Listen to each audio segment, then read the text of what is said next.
Halo, selamat pagi teman-teman. Hari ini kita udah kedatangan kakak-kakak dari guru profesional PPG Prajabatan dari tahun 2022 yang kuliah di Universitas Lampung. Nah, hari ini kita mau ngapain sih? Nah, hari ini kita mau sharing pengalaman kakak-kakak yang ini tentang gimana kemarin tantangan di sekolah, pengalaman yang berkesan selama sekolah gitu. Oke, hari ini kita kedatangan yang pertama nih, ada kakak Ulfa ya, yang Hai, saya Ulfa. Ada kak Tias dan ada kak Tri. Oke, baik. Halo, apa kabar kakak-kakak sekalian? Alhamdulillah baik kak. Kita masuk ke topik kita ya kak ya. Jadi kan kita mau bahasin pengalaman nih selama di sekolah. Pasti kita juga pernah di sekolah seperti apa. Nah, mungkin bisa kakak ceritakan kemarin di sekolah tuh apa sih pengalaman yang paling berkesan bagi kakak-kakak? Dari Kak Ulfa dulu deh, boleh? Ya, paling berkesan ya pada saat itu ya peristiwa itu ya memburu beasiswa itu. Gimana ceritanya? Itu ya yang pertama. Memburu beasiswa. Ya, memburu beasiswa itu. Iya. Yang pertama itu sama teman-teman nih, sama teman-teman bahasa Inggris nih. Beberapa lah teman bahasa Inggris yang IPK-nya waktu itu ya sesuai dengan standar yang diminta beasiswa. Pertama beasiswa di IPA ya, kita ikut daftar. Beberapa teman bahasa Inggris daftar, udah masukin berkas, selesai. Kemudian lanjut nih. Berapa minggu kemudian ada pengumuman baru itu bahwasanya di asrama Yayan Raden Intan Lampung ya, sekarang jadi UIN Raden Intan Lampung nih, membutuhkan pembina asrama. Pembina asrama syaratnya harus bisa berbahasa Arab, bahasa Inggris, kemudian harus mau mendedikasikan diri dan menjalankan program asrama. Nah, kemudian setelah diminta syaratnya ada fasilitasnya nih, terus tinggal gratis, kemudian ada dikasih uang bulanan, ya uang bulannya jangan dibayarkan ya berapa besarnya. Tapi kalau untuk anak kuliah zaman dulu ya lumayan lah ya, bantu. Kemudian beasiswa, nanti kita diberikan beasiswa. Akhirnya kami nih dari tadi anak yang udah ikut daftar di DIPA, beasiswa DIPA ikut lagi nih, ikut berlomba lagi, dan saingannya nggak dari kami aja, dari bahasa Inggris ternyata ada dari bahasa Arab, dari PAI, dari itu rata-rata dari anak-anak gontor, alumni gontor tadi ya, yang disyaratkan bahasa Arab, bahasa Inggris sama mau mendedikasikan diri, biasanya anak pondok yang senang dulu. Kita saing lah ya, saing bersama-sama, tes tulis, kemudian tes wawancara. Dan yang paling mengenal di hati saya pada saat itu, tes wawancara itu ditanya, apa tujuan Anda ikut mendaftarkan diri menjadi calon pembina asrama? Jawaban saya mengalir-alir itu. Oh iya, saya ingin mengamalkan ilmu bahasa Inggris dan bahasa Arab saya walaupun sedikit, Pak, untuk adik-adik tingkat saya semoga bisa bermanfaat. Nah dari situ setelah selesai wawancara ya sudah, nanti tunggu pengumuman. Nah, tunggu pengumuman, setelah pengumuman keluar semua itu, DIPA keluar dapat, si asrama lolos. Akhirnya saya harus pilih salah satu, jangan kemaru aja pilih yang asrama, ya sudah, saya masuk di asrama, banyak belajar tuh di asrama ya sama teman-teman, dan apa ya, selanjutnya itu ya, saya dapat sih pembelajaran dari apa cerita saya tadi ya. Dan kalau ingat cerita ini saya merasa senang gitu ya, merasa terharu terus. Ini pengalaman berharga dan saya bersyukur. Pembelajaran yang saya dapat ya sampai hari ini, yang pertama itu ya bahwasanya kita itu bersyukur. Dari berangkat dari kata bersyukur itu ya tadi saya bahwasanya memang skenario Allah itu adalah yang terbaik. Saya bilangnya begitu. Kenapa bisa dikatakan seperti itu? Kenapa saya bicara seperti itu? Ya karena saya dulu waktu sebelum di itu di UIN Raden Intan sempat daftar di Unila nih. Nah, tapi nggak lolos. Dan ternyata emang sama Allah tuh nggak dikasih lah di sini di Unila itu. Makanya saya bertolak ke Yayan Raden Intan Lampung, dan itulah rezeki saya. Itu bersyukur ya saya ya. Itu emang skenario Allah tuh emang terbaik. Kemudian yang kedua pelajaran yang bisa saya ambil dari peristiwa itu ya berangkat dari wawancara itu tadi. Kita wawancara, jadi pembelajarannya adalah mengamalkan ilmu dimanapun dan kapanpun supaya orang lain bisa mengambil manfaatnya. Nah, kemudian pelajaran yang ketiga yang saya ambil,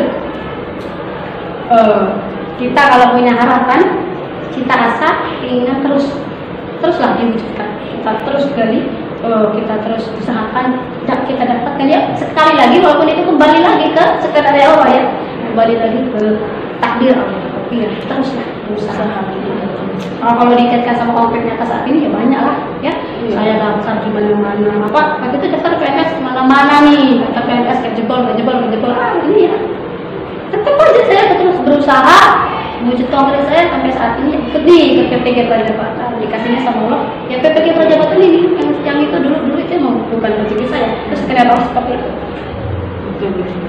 Luar biasa. Ke Kak Tias ya. Tapi saya mau ambil satu momen di masa SMA aja kali ya. Karena menurut saya momennya nih seru, asik dan unforgettable gitu. Selalu terngiang-ngiang di memori. Ini ada sesuatu Eskul Paskibra. Nah, kalau Eskul Paskibra itu kan terkenal dengan anak yang tinggi, badannya kurus. Iya, seperti itu kan beda dengan saya yang agak kecil, Iya. Tapi pada saat itu saya ingin, tantangannya besar sekali Kak. Karena kan kalau Eskul Paskibra itu terkenal dengan apa? Kegiatannya ekstrim, latihannya ketat ya. Dan salah satu motivasi saya itu selain karena eskul yang bagus, juga karena ini agak lucu ya Kak motivasinya. Dulu tuh saya badannya agak gendut gitu kan. Saya pengen gimana caranya mengecilkan badan diet, tapi lewat Paskibra. Ada ya, saya lihat diet positifan ya. Jadi waktu di Paskibra itu tahun pertama jadi junior itu banyak banget tuh. Tiap hari latihan sampai sore, ada lomba latihan, bahkan nggak ada tuh yang namanya libur. Seperti itu. Kita dididik gimana caranya untuk jadi seseorang yang kuat mental. Iya benar, kuat mental, fisik, bertanggung jawab, mandiri. Itu ya. Lalu apa-apanya tuh apa ya Kak? Satset gitu. Nggak boleh lambat gitu. Iya. Nah, dari situ tahun kedua jadi senior, tapi masih di bawah senior lagi di kelas 3. Nah, di situ kita pressure-nya lebih gede. Kenapa? Karena kita harus membimbing adik-adik kelas junior, kelas 1, kelas 10, tapi juga kita harus bertanggung jawabnya ke kakak kelas kita. Bertanggung jawabkan adik kita gimana sih. Jadi seperti ya di tengah-tengah. Nah, itu struggle sekali waktu kelas 2 dan kelas 3 akhirnya menjadi senior paling atas itu udah sedikit. Hanya tinggal memberikan ilmu yang sudah didapat dari kelas 1, kelas 2 gitu. Jadi waktu kakaknya dapat tantangan tadi kan, badannya belum sesuai gitu kan, badannya besar masih ya, terus ada pressure yang apa waktu itu yang kakak lakuin ini? Apakah kakak mundur aja? Apakah aku nggak makan deh? Yang mana tahu stres ya? Banyak dari anggota kami dulu itu banyak yang keluar karena nggak kuat pressure-nya bener-bener luar biasa. Sabtu Minggu kita latihan sampai sore latihan, even di bulan Ramadan kita latihan sore seperti itu untuk mempersiapkan ya segala macam, entah lomba atau upacara atau apa.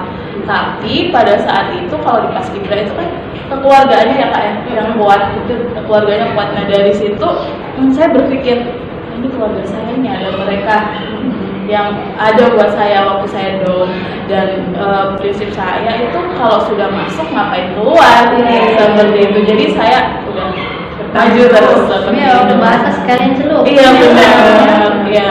Wah, dengan perjuangan tadi ya Kak Tias seperti ini. Kira-kira apa Kak yang bisa kakak petik tuh dari perjalanan kakak gitu kan, diet positif tadi gitu? Nah, apa yang bisa kakak petik sampai sekarang? Banyak sih Kak yang masih melekat Boleh salah satu. Salah satu aja ya. Boleh. Kalau sampai sekarang sih apa-apanya lebih cepet. Oh, ngapa-ngapainnya lebih cepet Iya. ya karena udah terlatih. Bener, dan apa ya, lebih apa, kekeluargaan. Sekarang menganggap yang saat misalnya kakak-kakak ini di sini ya udah kayak keluarga karena terbentuk dari tadi itu.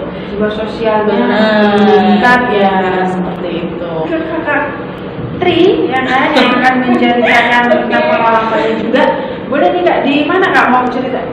Masa TK, SD? Kalau saya sih pengalaman yang berkesan banget itu lebih ke sama ya, mungkin sama kayak Atias. Kalau Atias dulu aktifnya di organisasi Paskibra, kalau saya dulu aktifnya di Pramuka.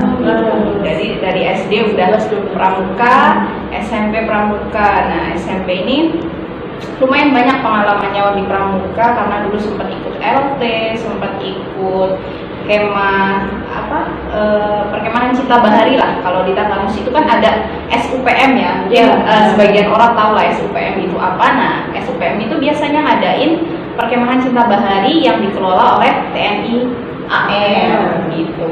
Setelah itu SMA lah, masuk ke sekolah SMA yang di situ pramukanya nggak aktif. Gimana tuh? Jadi Tantangannya di situ pramukanya nggak aktif. Jadi kita tuh mau ngaktifin pramuka di situ tuh harus ngambil pelatih dari SMA lain gitu. Jadi kita apa ya bahasanya? Kita main dulu ke SMA tetangga, kita ngambil seniornya yang kira-kira memang udah kelihatan banget tuh pengalamannya. Nah, di situ dapatlah kita pelatih. Akhirnya nyoba nego ke sekolah, dapat pembina segala macamnya. Mulai dari angkatan kami tuh pramukanya mulai aktif lagi. Sampai biasanya kalau pramuka itu kan banyak event-event, di sekolah lain ngadain lomba segala macamnya gitu. Nah, biasanya di situ tuh kami kesusahan untuk mengikuti perlombaan karena pertama dana, keterbatasan dana. Nah, sempat waktu itu kami ada acara perkemahan bakti gitu lah, perkemahan bakti yang diadain oleh kampusnya Queen Raden Intan. Waktu itu tepatnya Barata 2 itu pesertanya dari anak-anak Sumatera Jawa itu yang ikut anak-anak SMA dan kuliah gitulah. Nah di kemah bakti ini kami itu dikumpulkan dalam satu tempat. Nah, biasanya di tempat yang dipilihnya tuh memang lokasinya yang membutuhkan kurang lebih kayak gitu. Yang Barata 1 itu diadainnya di Wainaman, yang ditempatinnya memang di lokasi yang nggak ada listrik segala macamnya. Nah kebetulan waktu kami Barata 2 itu ditempatin di Pesawaran, lebih tepatnya di Desa Triharjo. Itu tepatnya di kaki Gunung Betung gitu. Jadi di situ kami itu dikumpulin dari masing-masing perwakilan sekolah gitu. Kebetulan waktu itu yang berangkat dari sekolah saya itu cuma saya sama satu teman laki-laki gitu. Jadi 2 orang dari sekolah berangkat, anak SMA kelas 2, tapi sampainya jam 5 sore. Karena memang itu hari sebelumnya, hari besoknya baru diberangkatkan ke Pesawaran gitu. Nah di sana udah ada beberapa kawan-kawan dari sekolah-sekolah lain yang udah sampai. Kami di situ nginep 1 malam, kemudian besok paginya baru diantar ke lokasi. Nah sistem perkemahannya ini kurang lebih sama kayak KKN. Nah mungkin kakak-kakak udah pernah ngalamin kali ya KKN. Kita dibagi, kita di situ disambut sama bupati segala macamnya, ada acara, kemudian dibagilah indung semang misalnya. Apa itu? Nah, indung semang itu kayak orang tua asuh gitulah di situ. Jadi satu rumah itu ditaruhlah 3 peserta. Kalau saya waktu itu kebagiannya di rumahnya Pak Wandi kalau nggak salah. Udah lupa soalnya udah lama banget di satu rumah. Nah di situ kita diminta untuk, kalau programnya sih sebenarnya udah ada dari panitia. Jadi kita tinggal menjalankan apa aja, warganya diajak ngapain aja. Terus di situ kita juga warganya tuh diajak aktif untuk kegiatan gitu. Nah susahnya ketika kegiatan itu adalah karena posisinya emang masih di pelosok banget. Saya dari desa ya, mohon maaf belum itu desa banget. Belum itu desa banget. Tapi di situ tuh menurut saya lebih desa. Karena di situ tuh nggak ada. Oh listrik iya, listrik nggak ada, belum ada. Jadi listrik itu dibatasin dari jam 5 sore sampai jam 6 pagi. Itu pun kalau untuk ngecas HP, dia bukan karena mungkin dayanya nggak terlalu besar, jadi dia lama banget ininya, apa tuh isinya lah gitu. Selain itu nggak ada sinyal, jaringannya susah, udah gitu nggak ada kamar mandi. Jadi kamar mandi terus ancekan itu ada nih. Kalau kamar mandi untuk mandi sebenarnya ada, cuma yang kayak pakai drum, pakai drum, udahnya ya gini lah, kotak gini. Itu bentuk ininya pun kotaknya ini pakai terpal. Untuk apa namanya, tempat BAB-nya itu ya ada beberapa rumah yang udah punya balilan gitu lah. Kalau di tempat kebetulan yang rumah yang saya tempatin itu memang nggak ada. Jadi langsung ke sungai, bukan sungai, kolam yang dalamnya adalah ikan. Dan ikannya dimakan, enggak ya? Enggak kurang paham kalau itu ya. Di sana saya memang menghindari untuk makan ikan. Posisinya itu ya bawah kolam, atasnya ada kotak sedikit yang ditutup pakai terpal ya. Atasnya lah, di sampingnya itu ada pohon kedondong yang kebetulan waktu itu lagi buah-buahnya lagi besar-besar. Saya kalau lagi nongkrong terus tiba-tiba ada orang lagi ngambil buah. Jadi di situ tuh kayak gimana nih caranya biar orang-orang ini sadar kalau itu tuh juga penting. Jujur aja saya ketika tinggal di rumah itu bukannya saya nggak mau buang air di situ ya, tapi saya memilih untuk menahan terus numpang di tetangga ya. Jadi aduh di sana lumayan lah. Gitu. Di mana itu? Dari Krakri ini kan banyak tadi pengalaman dan kawan-kawan. Terus Kak, kalau pembelajaran baiknya yang Kakak dapat tuh, apa tuh terusan? Iya. Kalau pembelajarannya tuh ya, kalau ketika dari situ tuh saya merasa lebih bersyukur dengan kehidupan saya. Pasti ya, karena kan ngelihat kondisi warga di sana yang kayak gitu, terus kondisi lingkungannya. Jadi mereka tuh kalau misalkan mau keluar, padahal itu posisinya di pesawaran kebun karet. Kebun karet itu masuk nggak seberapa jauh, lumayan jauh, cuma akses ke sananya itu susah banget. Sulit, jalannya susah, terus motor juga nggak seberapa. Itu ngelihat perjuangan anak-anak sekolahnya kan mereka tetap keluar ke gedung tataan segala macamnya itu. Jadi di situ tuh bener-bener yang kayak ngerasa ya Allah di rumah kayaknya nggak gini-gini banget, tapi kok masih banyak ngeluh segala macamnya. Terus selain itu juga karena kita di situ ditempatin di warga yang kayak gitu, mau nggak mau kita harus guyup, jiwa sosialnya harus tumbuh dan segala macamnya, dan itu ke bawah sampai kami pulang sampai sekarang sampai gantinya. Dan itu teman-teman di situ tuh karena penempatannya lumayan lama ya, kita kegiatan bareng, jadi sampai sekarang tuh masih berkomunikasi gitu lah.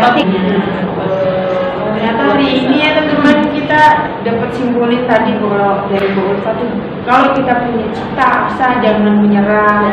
Begitupun juga dengan tadi Kak Tias, dengan Kak Tri, bahwasanya jiwa sosialnya meningkat, rasa syukurnya meningkat. Nah itu juga yang bisa kita ambil pelajaran di hari ini. Terima kasih kakak-kakak. Terima kasih.